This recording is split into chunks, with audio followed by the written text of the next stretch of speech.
আকাশের যে আগুনের গোলাটাকে আমরা সূর্য বলি সেটা প্রায় 460 কোটি বছর ধরে অবিরাম জ্বলছে। প্রতি সেকেন্ডে সূর্য থেকে যে পরিমাণ এনার্জি বেরোয় সেটা গোটা মানব সভ্যতা তার পুরো রেকর্ডেড হিস্ট্রিতে যত এনার্জি ব্যবহার করেছে তার থেকেও অনেক বেশি।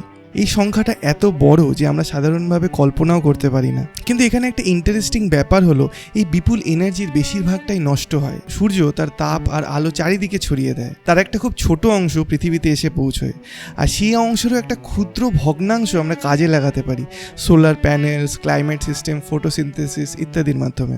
এখন প্রশ্ন হলো, যদি একটা ইন্টেলিজেন্ট সিভিলাইজেশনের নেচার হয় গ্রো করা, এক্সপ্যান্ড করা এবং এফিসিয়েন্সি বাড়ানো, তাহলে কোনো অ্যাডভান্স সিভিলাইজেশন কেন তার নক্ষত্রের এনার্জির এত ছোট একটা অংশ ব্যবহার করে সন্তুষ্ট থাকবে? কেন তারা পুরো এনার্জিটাকে কাজে লাগানোর চেষ্টা করবে না? এখান থেকেই আসে ডাইসন স্ফিয়ারের কনসেপ্ট। এটা একটা হাইপোথেটিক্যাল মেগা স্ট্রাকচার যেটা একটা স্টারকে ঘিরে বানানো হয় যাতে তার ম্যাক্সিমাম এনার্জিটাকে হারনেস করা যায়।